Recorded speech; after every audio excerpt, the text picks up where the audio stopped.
He's right. Ain't no rules in the dog can't play basketball. This is a joke.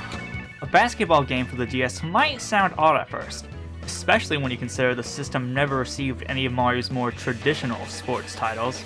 Perhaps golf's slow yet segmented pace could have been fitting, but Hoops immediately proves its value with the first tutorial. To control where you dribble the ball, you tap the touchscreen in relation to your character's movement. Likewise, passing to your teammates, shooting at the hoop, and stealing the ball all require quick swipes. Alongside Kid Icarus Uprising and Metroid Prime Hunters, this game has some of the most involved use of the bottom screen. By default, the controls are incredibly novel, but it's the question mark panels that help elevate them to deeply engaging. Rapidly dribbling on one collects coins, which makes your shot worth even more points. Besides being a brilliant incorporation of coins, it adds an additional risk/reward element. You can dribble the ball in a safer location to keep it away from your opponent, or you can try to dribble somewhere non-ideal to collect more coins. Kind of like how you should dribble your way to the subscribe button. Wait, no, just once! These detailed dribbling mechanics also explain the game's camera angle. Usually for sports games with two goals, the camera is a side view of the playfield. The benefit of this is that you can see more at once, including what's behind your character. And it means that multiplayer doesn't have to be split screen. For this game, the camera has to be right behind you to allow for accurate motions on the touchscreen. A side effect of this is it makes you feel much more involved with the action. Visually, you're right in there with Mario, giving a great sense of fighting up the court or getting pushed back down it.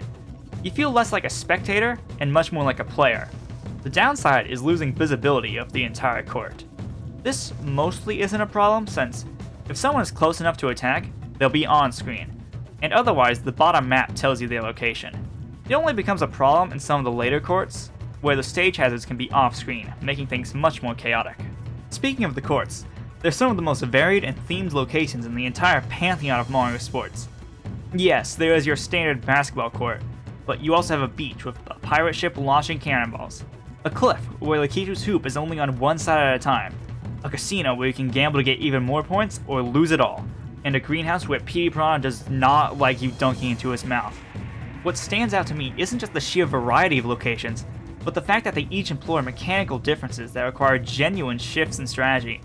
However, let's not skip over that stylistic flair, because the courses are so visually distinct and packed with details. When you use a thunderbolt, the lightning dramatically flashes through the windows in Luigi's mansion. The bloopers deep in the sea are NES pixel art, and characters are reflected in ice. I think that's real-time ray tracing. Overall, the entire game is a big visual treat. The 3D models for the characters are so vibrant and cartoony, which is reflected in the key art.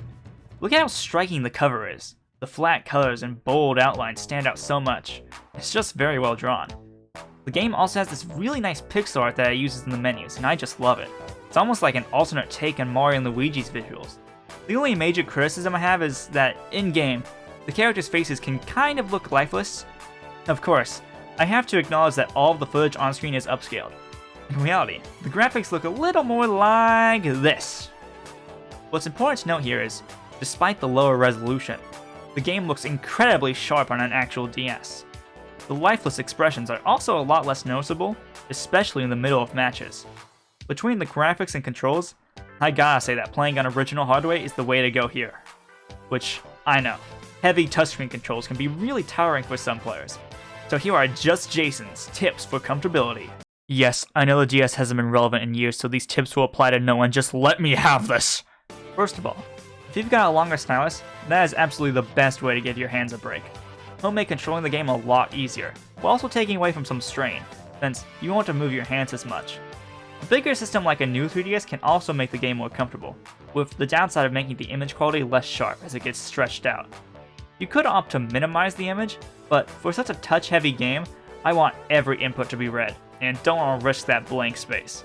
Hey, Editor Jason here, if you look at the footage right now, this isn't true like at all. I recorded the voiceover before the real-life portion. The entire screen accepts the input. Finally, the ultimate comfortability flex is if you happen to own the official Kid Icarus Uprising 3DS kickstand, which is actually reverse compatible with the original DS. And there are also button controls, which probably should have been at the top of the comfort list. Yeah, if you go into the pause menu, you can turn on the help controls, which introduces some button input. The problem with them is they can't do a lot of specific moves, but they're reliable for what they do. I would recommend primarily using the touchscreen controls while having the buttons on to allow for quick passes. Anyway, that's enough about the controls. It's time to play some basketball! The main single player mode is the tournaments, where you'll ball your way through 3 matches against progressively stronger AI opponents. It's incredibly standard for a Mario sports game, but it's fun enough. The main problem is that the AI are pretty brain dead. They'll let you collect 100 coins and walk up to the basket completely unimpeded. Overall, the easy AI is also pretty standard for a Mario sports game. Luckily, the difficulty does pick up later on. After clearing all the tournaments once, you unlock a hard mode where you have to use some brain power to get through. Hard mode still isn't that difficult of an experience, but it takes some effort, especially if you want to get gold rankings in all the tournaments. Well, it's not that hard until you get jumped by Final Fantasy! At the end of the last tournament, your trophy gets jacked by these RPG freaks, and I guess they've been level grinding for the entire game, because they are the most coordinated basketball team I have ever seen. They will run circles around you. I played this instead of the Elden Ring DLC, but I couldn't tell the difference while Black Mage was casting Zeta Flare to slam dunk a shot from halfway across the court. What is Luigi supposed to do in this situation? Alright, backing up for a second. I should clarify that these guys also appear in the normal version of the last cup, where they aren't actually that bad. The normal mode still stumped me as a kid though, and playing hard transported me right back to my childhood. The Final Friends are the most challenging match in the game because it really just seems like they have so much better coordination than you.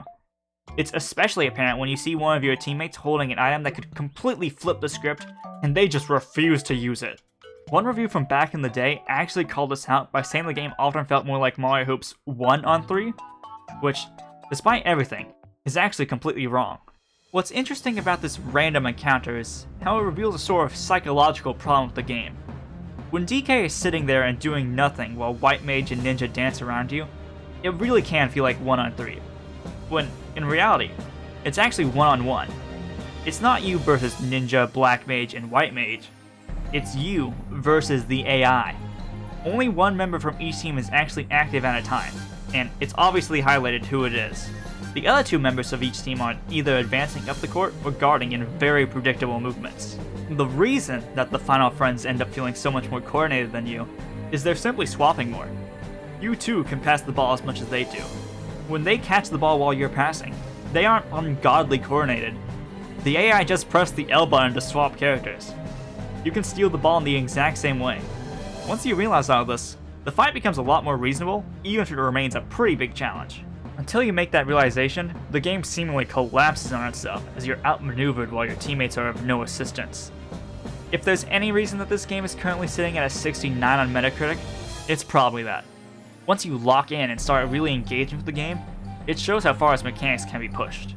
Now, to be fair to both the reviewers and children across the world, I'm not gonna say it just had a skill issue. After you've been balling your ass off, it can be really frustrating to watch Ninja pick up a star and score 70 points. It's made especially infuriating since it seems like the defending team ends up getting more of the items. On top of that, the longer you play, the more your hands are just going to get worn out, even if you use all my fancy comfortability tricks. Obviously, the AI doesn't have to worry about this kind of fatigue since they're a computer.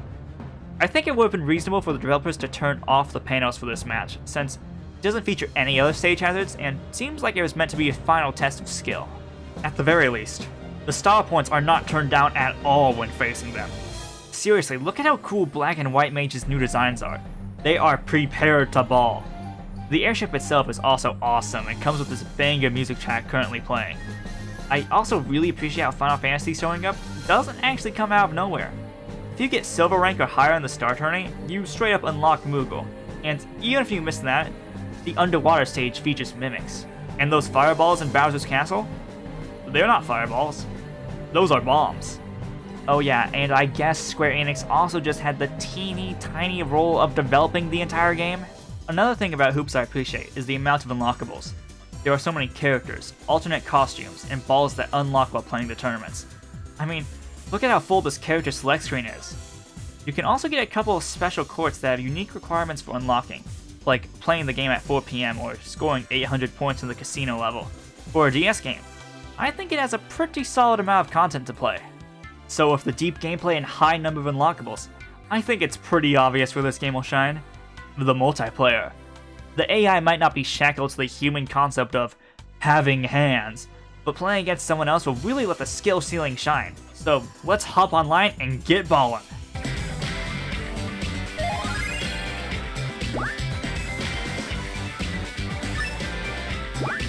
I bet you thought this was setting up for a joke about the Wi-Fi connection being turned off. Well, I lied. This game never had online. Even if someone wanted to make fan servers, they physically couldn't. Well, that's alright. The DS was known for how amazing download play was. I'll just grab a friend to play. You need 2 copies of the game to play exhibition matches. Download play is limited to 2 minigames that aren't actual basketball.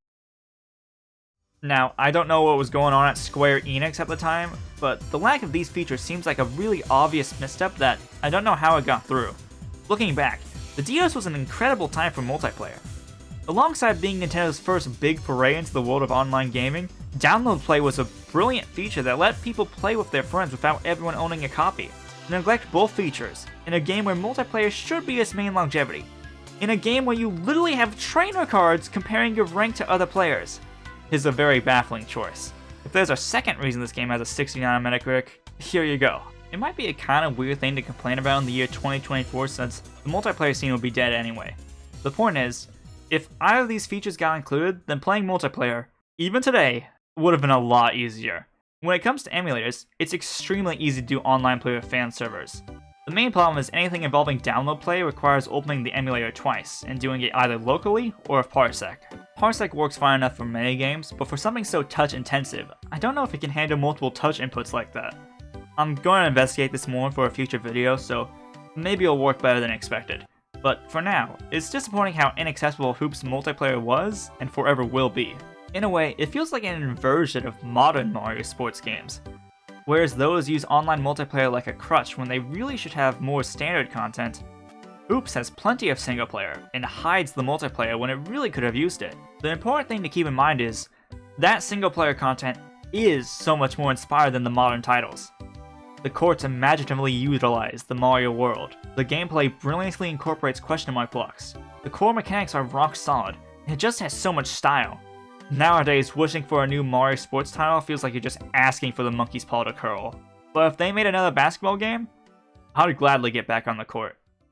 And just remember everyone, when you end up facing the final friends in a surprise game of basketball, Yoshi is a registered member of the team. He practices with the team and he travels with the team. Look inside your rulebook. Bet you won't find no rule that say a dog can't play basketball. He's right, ain't no rule that say a dog can't play basketball. This is a joke! Dogs don't play basketball! What's the matter, gentlemen? Afraid your team is going to lose to a dog? Put 'em in!